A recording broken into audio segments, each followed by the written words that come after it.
All right, so we'll have a look at those 5 problems that are due. So let's see what we got.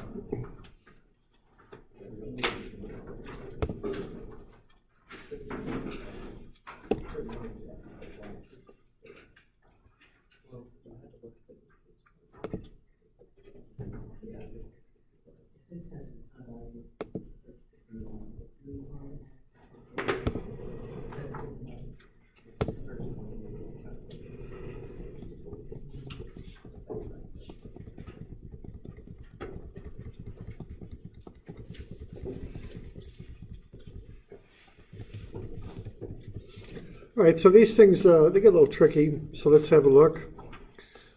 All right, this first one here, 181, what we've got is we've got a block on a ramp, and the block will slide down the ramp.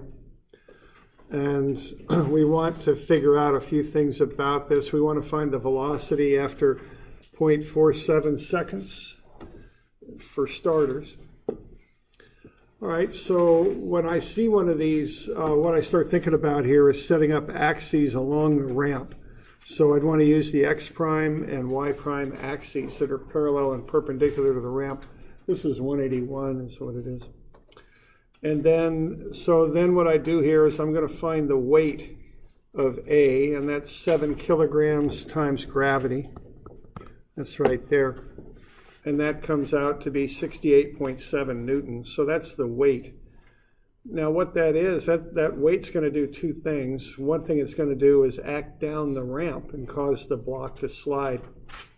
And the other thing it's going to do is act normal to the ramp and generate friction.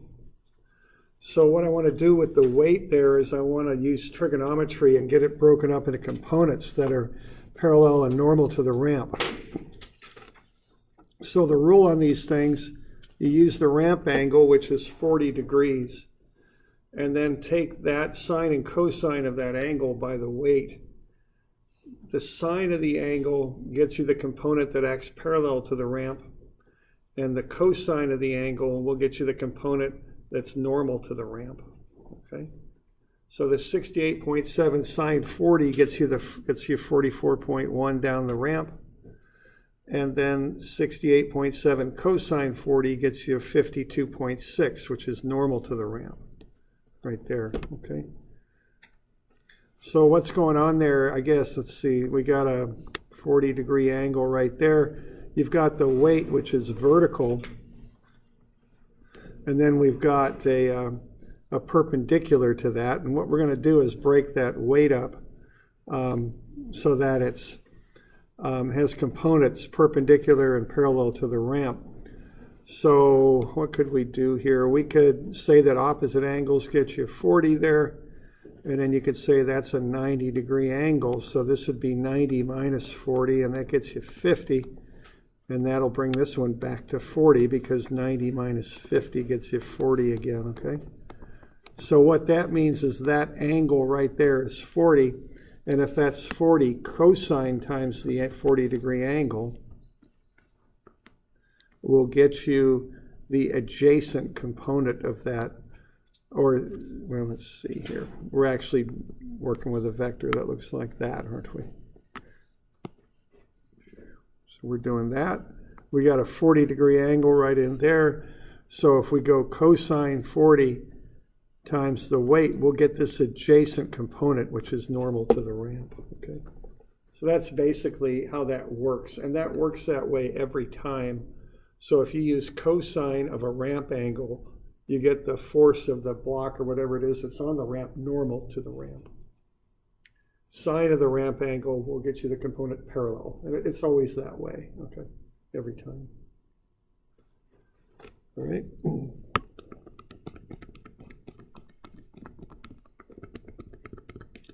All right, so once you've got that,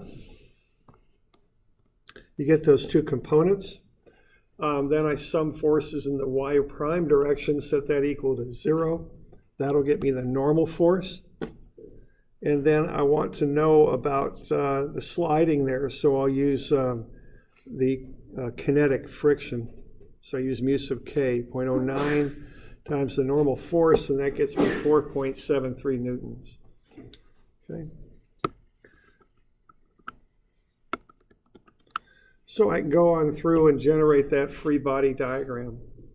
So I've got the 52.6 normal to the ramp. That gets me the normal force on the ramp, which is also 52.6, so they're both 52.6. And then I can take that times mu and get the component of friction, 4.73. And then I've got the component of the weight that's parallel to the ramp, and that's 44.1. Okay. So I just want to get that free body diagram set up. And then what I want to do is go sum of fx prime is max prime. And you can set up that equation there. And that'll get you ax prime. It's 5.63 meters per second squared. And then once you've got that, that's the acceleration of the block down the ramp. And once you've got that, it's constant, so you could use a constant velocity equation to find the velocity at 0.47 seconds. Okay. So that's a pretty standard analysis if you've got something on an incline of how you would analyze it. Okay. So do we got any questions on that?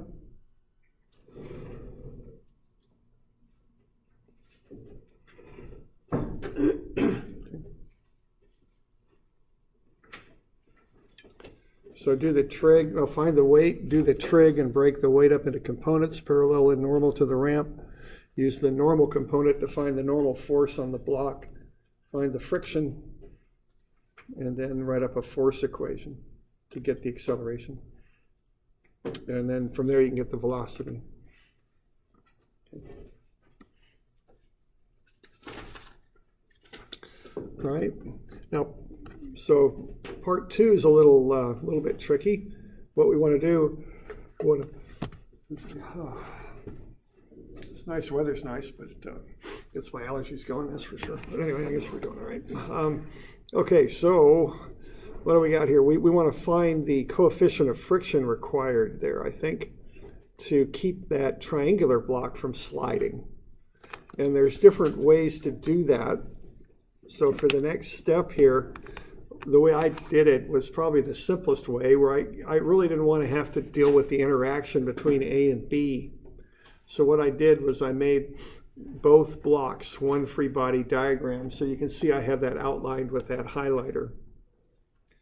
Now, if that's the case, then what I have for, you always make these free body diagrams here. For the free body diagram is the weight of both blocks down, so that's 68.7 and 39.2 down.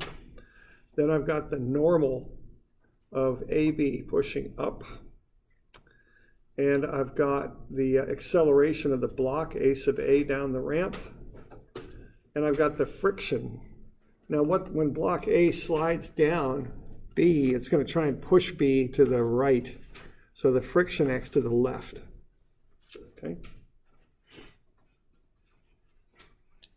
So how I would analyze then this then would be to go sum of Fy.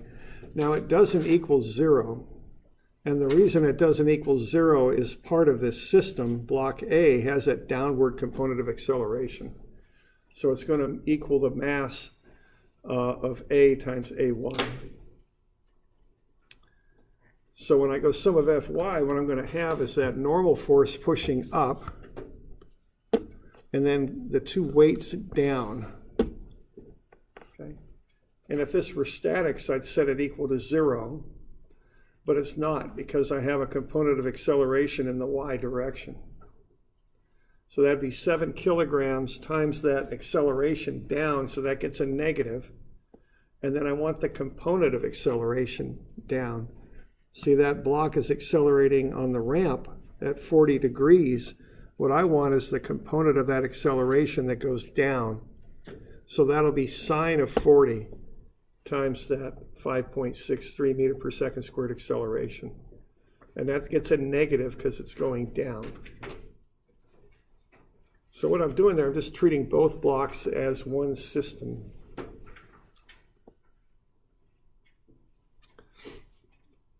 So I go ahead and do that, and I can find the normal.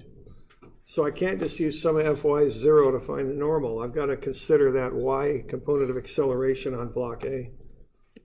And that goes in as a negative because it's going down. So I got the weights and forces on the left, and then I've got the masses and accelerations on the right, and everything has the sign that it should, positive up and negative down. Okay, so I had to use a bit of trig on that acceleration.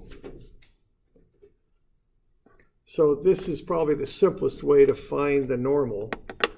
It's also, I like it better because I don't have to deal with what A does to B and then what B does on the ground. I just treat them both as one free body diagram. It just leads to a more straightforward analysis. Okay, and it's all perfectly legal. You can call a free body diagram whatever you want to. You know, you're not constrained on that. So y'all okay on that? The reasoning and what we're doing there? Okay. We're good? Okay. All right. So now the next thing to do here is to find the friction.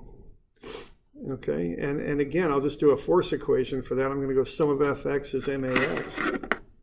And I'll call left positive because I've got the acceleration that way and the friction. So the forces are just the force of friction. That's the only thing going in the x direction. So that's all I got for a force. I'm assuming it to the left, so it goes into that equation as a positive. Okay. And then I set that equal to ma, and then I want the component of the acceleration in the x direction. So I use a cosine 40 there. So kind of a funny approach there. I mean, look a little odd, but it works just fine. It's just F equals ma. The friction, in effect, I'm saying that force of friction causes the block to accelerate to the left. I mean, that's probably not exactly what's happening, but you can treat it that way. And, as long as you define your free body diagrams as shown, that'll work out fine. Okay.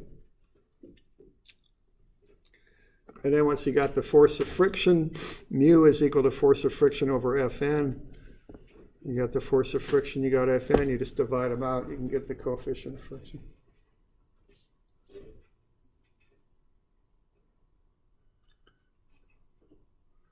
So we got any questions on that? Can we go back to the first part of this? Mm-hmm. So you use... Oh, okay. I just got confused in the top. You all right? Yeah. Mm-hmm. Other questions? Okay. So that's the first one. 181.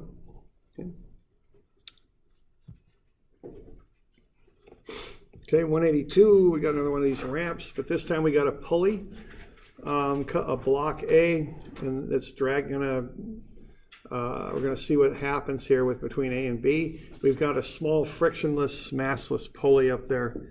So all that does is serve to redirect the direction on the force in the cord. Okay. First, you want to verify that the blocks start to slide, and then find the acceleration of the blocks. Okay. So, I have a question. Yeah. If the pulley had a mass, would that affect the final outcome significantly? It could. If we'll get to actually the pulley having mass later, but what happens is the cord, if the pulley is small and massless, the cord just pulls on the blocks. That's all it does. If the pulley has mass, it has to not only pull on the blocks but turn the pulley, which takes some of it, it takes some force to do. You have to consider that. So we're not going to worry about that on this run. Okay. All right.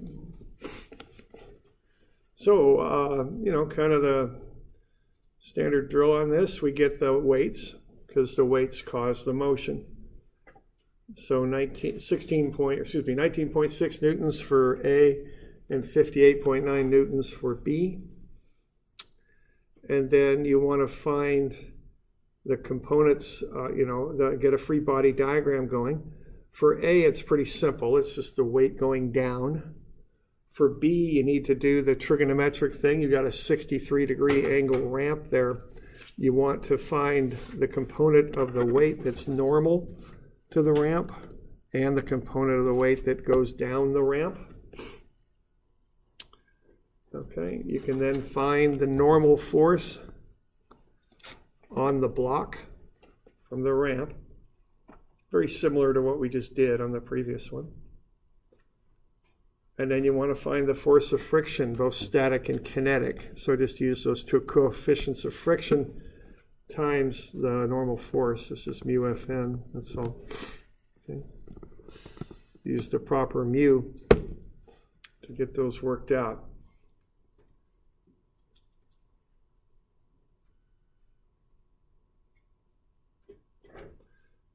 Okay. Now there's two ways to do this. One way is to treat the system as one entire object. If you do that, you would just sum up the forces in there. Now, to see if the thing will move, what I would do is I would just use static friction, of course, because you have to overcome static friction for the object to move. And I would call motion, which would be B going down the ramp and A pulling up, I would call that direction positive. So if you're calling the whole object, A and B together, the whole system one object, you don't need to consider the tension in the cable. That's all internal to your free body diagram. So what I'm doing there, I'm using this as my free body diagram. Like that. And if I do that, I do not have to consider the tension in the rope. And so all you got to do there is to count up the forces. So what you got driving that thing is what? 52.4 newtons. And then what's resisting it is the static friction, which is 6.41. And then that weight going back, which is 19.62. And if you sum those up, you should come up with 26.4 newtons. So the idea there is there's a net positive force, so motion will occur. So what I do to see if motion will occur, and there's other ways to do it, but this is how I approached it. I just added up all the forces and made sure that they come out to be positive. So there's a net positive force making that thing start to slide. So it will. It'll overcome friction and start to slide. Okay. All right, now the next thing you would do, so are we good with that? Okay. Now the next thing you would do is you would, if you want to analyze the whole system, is now you switch to kinetic friction, because we've determined that it'll start to move. And if it starts to move now, you can find the total acceleration using F equals ma, quite similar to what I just did. Okay, very similar analysis. You know, you got the 52.4, that's what's making it move. You're going to take away the force of friction. You're going to take away the weight of B, or A. And that's going to equal the MA, is what that's going to equal. Okay. And you're going to solve for A. So if all you really want to know is what's the acceleration of this system, that's probably the simplest way to determine that, what I just did there, okay?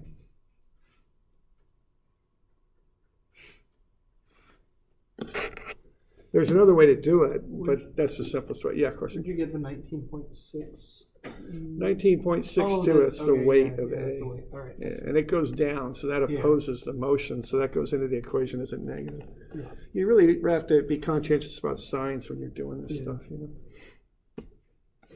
Yeah. Is there ever a scenario where kinetic friction is greater than static friction? I don't know of any. As far as anything I've ever seen in a book says that static is bigger than kinetic. It takes a little bit more to get something moving. You don't have to break it free than the actual motion. So this is going to be moving down with how we've described Yeah, down to the B will go down to the right. Yeah. I've kind of wondered that, but I've never, in the textbooks, I've never seen anything like that. Oh. Yeah, I was just thinking about that, yeah. But if you start talking lubricated friction, that's a whole different ballgame. It's not UFN anymore, it's different. Okay. Okay. All right. Other questions on that?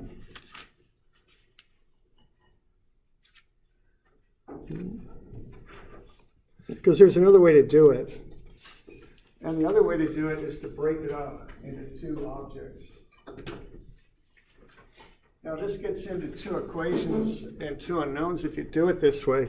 The one advantage of this method is if you need it, you can find the tension in the cable too. So, it's especially worthwhile if you want to find the tension in the cable. So what you can do is kind of start at the weight and work your way backwards. It's pretty similar to what we did in class. So we got A and B that we're analyzing here. So if you use A, then you go sum of Fy would be 0, and that would just be the tension minus 19.6, right?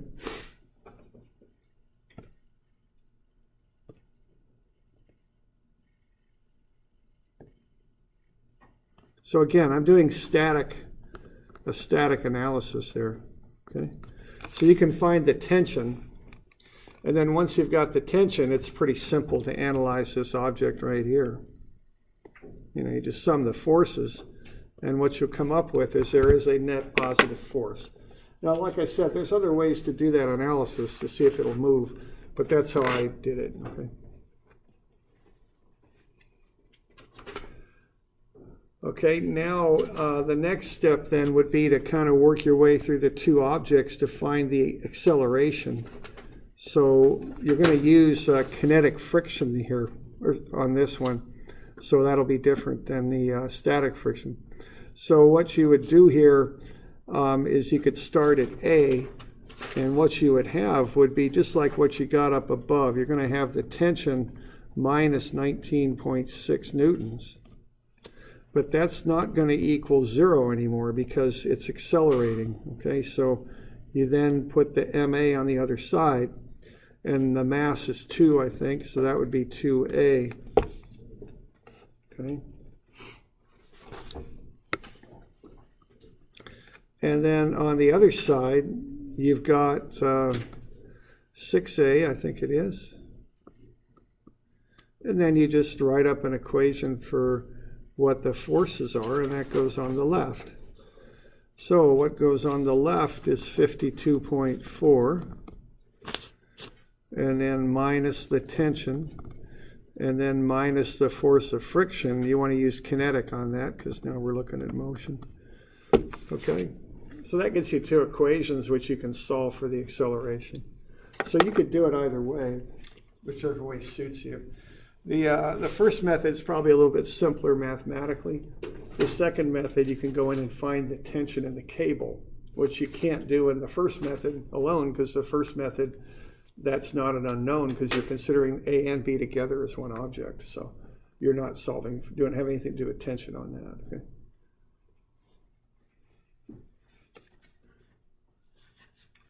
Are we good with that? Okay. So, this stuff is all about getting a good free body diagram, then doing F equals ma. Static stuff on the left, forces and weights. Dynamic stuff, masses and accelerations on the right. And watch your signs. Get the stuff on the proper side of the equation and use the proper signs. And it comes out. Okay. So that's the first two, which are kind of about linear type motion. All right. Now the next three are about rotational stuff.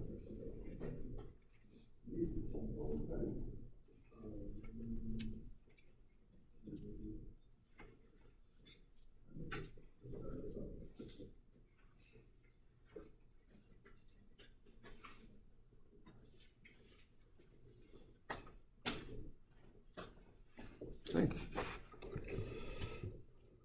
Okay, this one is kind of spinning a weight on a rope. And you can kind of see some similarities between this and the ones we just did. It's very much dependent on a free body diagram and all that.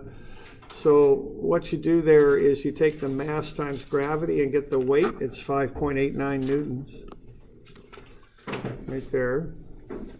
And then you've got that weight at a 34-degree angle. So the weight acts down. So what you have there is kind of a triangle that looks like that. The weight acts straight down. There's a 34-degree angle on the cable there. So you're going to have a 56-degree angle up there, all right, in that upper vertex. 90 minus 34 gets you 56. All right, so that's this angle right here. From there, I just drew up a little vector triangle. The weight is straight down. That's the hypotenuse. And then you've got a leg of the right triangle there that's along the line of the cable, and another leg that's normal to that. So those are normal and tangential axes, basically, is what they are. And then just use that 56-degree angle. Cosine 56 times 5.89 gets you the tangential component of weight. Sine 56 times 5.89 gets you the normal component of weight. Okay. So I just did the trigonometry up there and got the weight broken up into components. So my intent there is to come up with a nice free body diagram. So what I've done there, I've drawn a free body diagram of the weight. It's a little crowded, but that's what I've got. All right, so what I did there, I've got the 4.89 and the 3.29, those components of weight on the, acting in the normal and tangential directions. I've got the tension of the cable shown, pulling the weight inward. And then I've got a couple other things here to add. I put on the air resistance, which resists the motion in the tangential direction. And then I want to find the normal acceleration. So you're given the velocity, well, you're given the angular velocity. You're at 4 radians per second. You got the radius at 0.74 meters. So that's 2.96 meters per second. That's squared over the radius. That's just a velocity so far. Yeah, but to find the acceleration, it's... Yeah, to find the normal acceleration, it's just v squared over r. And that'll get you 11.84. So that's where that normal acceleration comes from. Okay. And then once you've got a nice free body diagram drawn, you just sum forces in the different directions and equate them to the accelerations, is what you're up to there. So we got the tension going inward on the normal axis. There's a component of weight on that axis. Those are both forces, so they go on the left-hand side. I'm calling down left positive, so they're positives. And that equals the mass times the acceleration. It's the normal acceleration, down left. So that's all positive, because I'm calling down left positive. And then you can work your way down and solve for the tension. The required tension to make this happen is 3.81 newtons. Okay.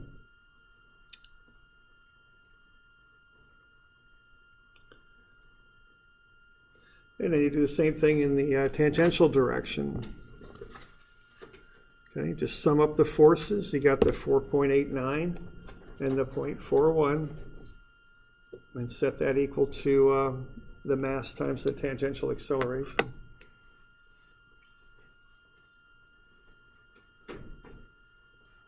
Okay, and you'll get the tangential acceleration. Can you repeat that? So what you do to get that tangential acceleration is you go sum of F equals ma. Yeah. So the forces are the weight, which is in the direction of motion. That's what I tend to call positive. I'd probably do that. Okay. And then minus that wind resistance. So just the weight. That's the weight. Yeah, those are the forces on that axis. Okay. And then equate that to m times the tangential acceleration. The only unknown there would be the tangential acceleration. You can solve for that. Okay.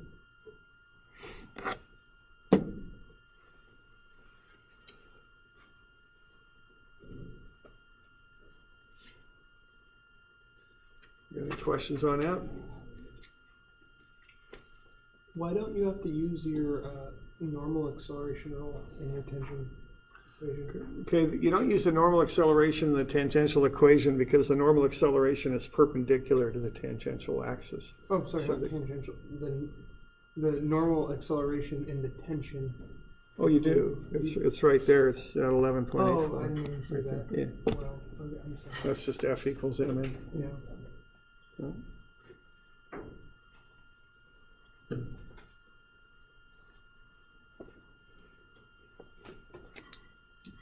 So we got any other questions on that one?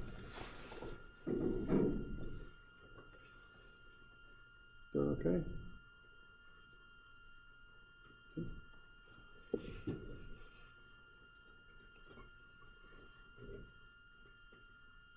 All right. So that's the first one of the curved ones. So again, you just get yourself a good free body diagram. I kind of do all my thinking on that. You know, I get everything broken up with trigonometry. I want everything aligned to the normal and tangential axes. Then I just look at the picture and write up an equation. Once I get that free body diagram drawn, I don't do too much more thinking at that point because it confuses me.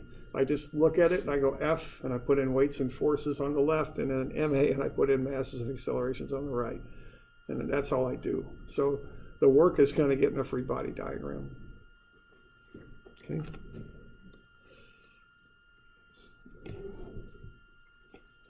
All right, and then of course we got to have one of these. You know, that goes into every physics book and every dynamics book is one of these banked road problems. So we got a 3,400-pound car traveling on the track. Radius of the track is 600 feet. You got mu sub s and mu sub k, 0.8 and 0.7. Let's find the maximum velocity before the car slips up the track. Okay, and get the velocity in miles per hour.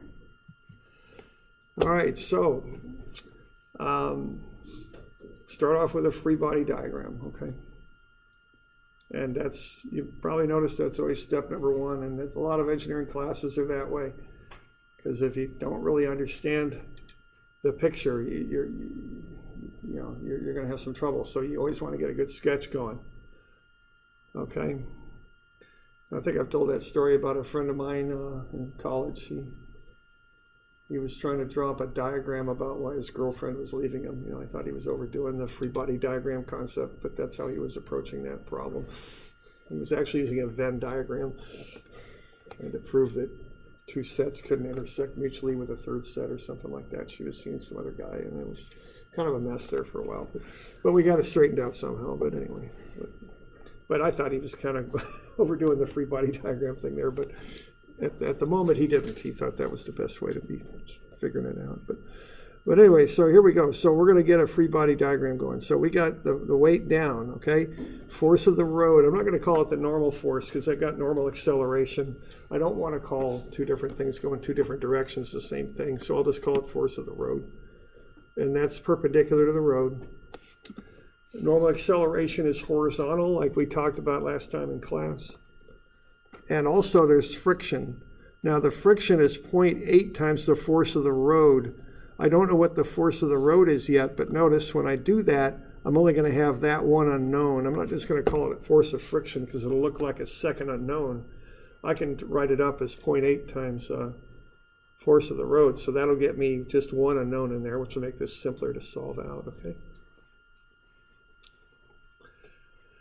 Now when I do this, we were talking a little bit about being careful about what axis you use. When I get that first equation to find the force of the road, I don't want to have to deal with acceleration. That's just going to complicate things a bit. So for that reason, I'm just using a straight XY axis system on this. You know, on ramps, you often incline axes, but on this one I wouldn't, because if I go with an X prime axis, I'm going to pick up, or excuse me, a Y prime axis. I mean, if I use an axis system like that, what's going to happen here is I'm going to pick up a component of acceleration in the Y prime direction. And then I just can't go sum of F is 0 anymore, okay?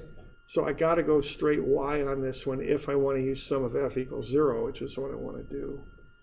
So be conscious of that, which way the acceleration acts, okay?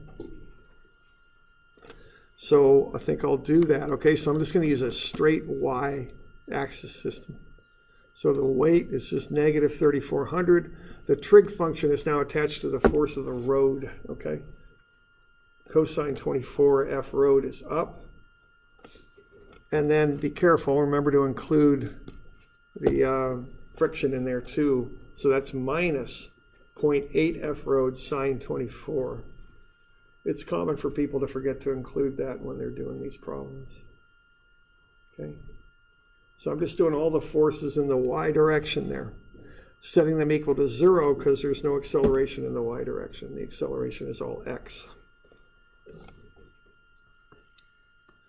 I can get the force of the road then, it's 5781. If I've got that, then I can get the friction too, see?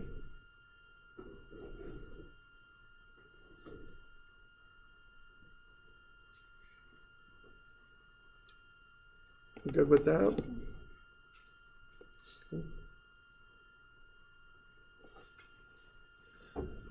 Okay. Once you got that, some forces in the X direction. Everything's going to the left there, so I'll call that positive. And again, just look at that free body diagram and watch it. I mean, you've got, obviously you got cosine 24 times the 0.8 times the force of the road, which is now unknown. But you also got a sine 24 deal in here too, don't you? So just, these little details can cause some little issues. So you're going to do that as well. And then you're going to set that equal to MAN, right? Because the normal acceleration, the normal acceleration's in the X direction. So that's going to equal MAN. And then you can work through and solve for AN, 62.3.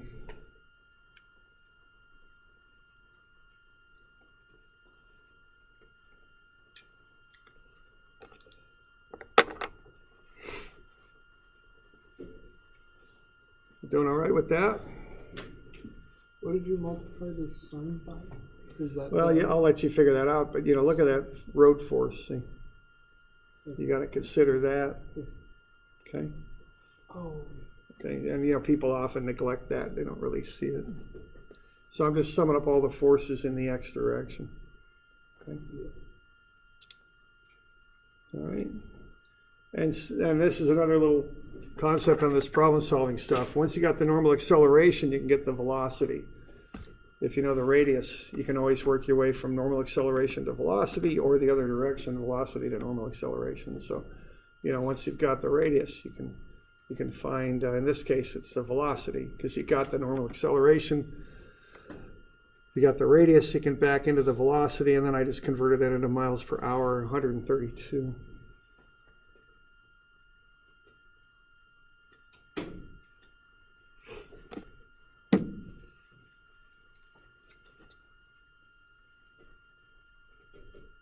You got any questions on that one? Yeah. Should they both be cosine? No, I don't think so, because they're kind of oriented in different directions there. So one's cosine, the other one's sine on both times you run through it. Pretty confident of that. Is that good? Okay. So cosine will get you the adjacent here, and then sine will get you the opposite, which will be this one here. Okay.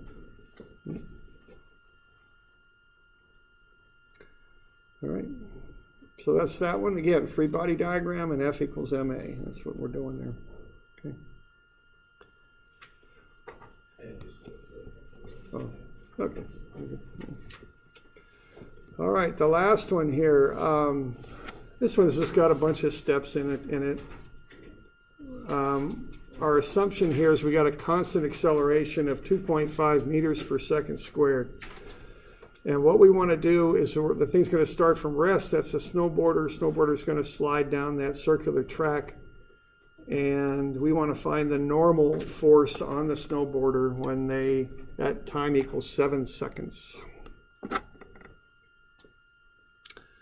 All right, constant acceleration of 2.5.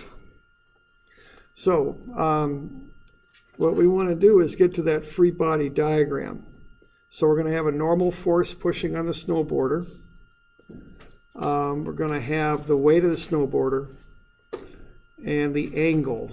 Those are the main pieces of information that you'll want. Okay, so we want to get to this free body diagram. The two things that you don't have are the normal acceleration and the angle. So you need to generate those somehow. You can find the weight easy enough. It's just mass times gravity. All right. So to find the normal acceleration, you need the velocity.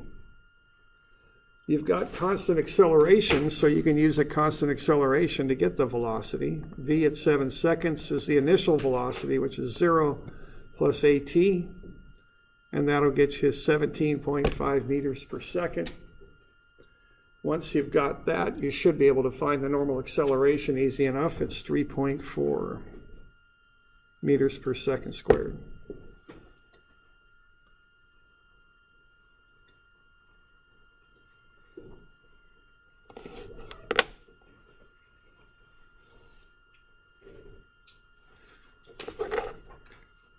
All right. Now to find the angle, it's a little bit more involved here. Here's how I would do this. Constant acceleration, so you can use the distance constant acceleration equation right there. S is S0 plus V0t plus 1/2 ACT squared. You've got S0, I'd call that 0. Your initial velocity 0. You can plug in the rest, and you can find the distance. Now what that is an arc distance, because we're given that the snowboarder's accelerating at a constant rate along that circular curve. So that's an arc distance. And that's S. So you can find the angle that the snowboarder travels by taking the arc distance divided by the radius. And that'll get you the number of radians that the snowboarder has traveled. And that'll come out to be 0.681 radians. Initial angle is 27 degrees. So 0.681 radians is 39 degrees, so that can go right there. Okay, so the snowboarder started out at 27 degrees and slides an extra 39 degrees. So that total final position of the snowboarder is 66 degrees down the ramp. Okay, so there's the ramp measured from a horizontal line. That's 66 degrees. So 90 minus 66 gets you 24 right there. So 90 minus 66 is 24.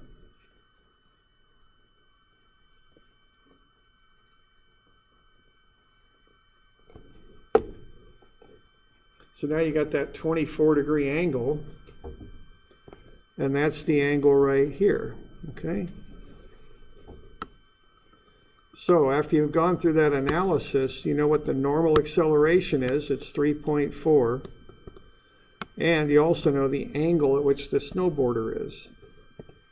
66 with the horizontal, which is 24 with the vertical. So that you know that angle. And you found that. And once again, you get yourself a nice free body diagram incorporating all that information. And you can do sum of Fn as MAN, because the goal here is to find the normal force right there. So sum of forces in the normal direction will be the mass times the normal acceleration. For the forces, what you're going to have is the normal force that you want to find minus cosine 24 times the weight. And that'll equal the mass times the normal acceleration.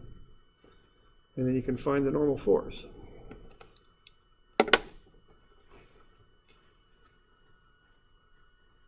Okay.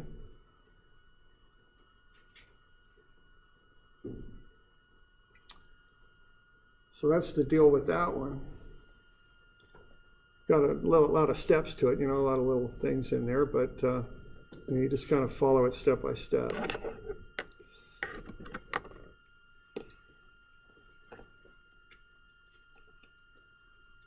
You got any questions on that?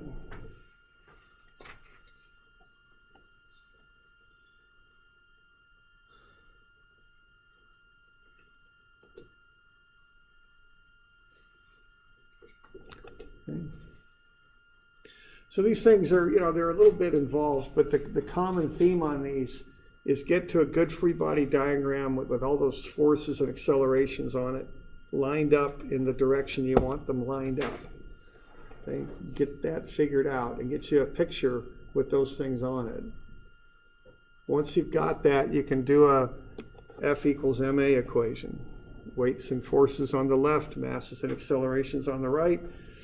Get your proper signs on everything and it'll just come out for you. Okay. So don't like overthink it. Just get a good free body diagram and write up the equations. That's how you want to do it, I think. Now, you know, I know this stuff is, as I say, it's a little challenging. I think I posted solutions for these if you get stuck, okay? So, yeah, see that right there in Moodle?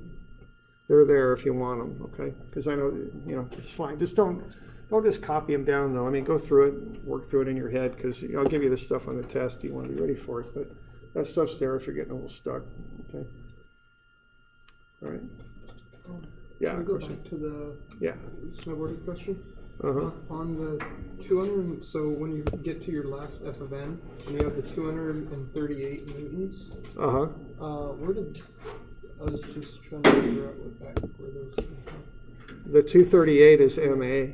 Oh, that's, oh. Okay. It's mass times the normal acceleration. Okay.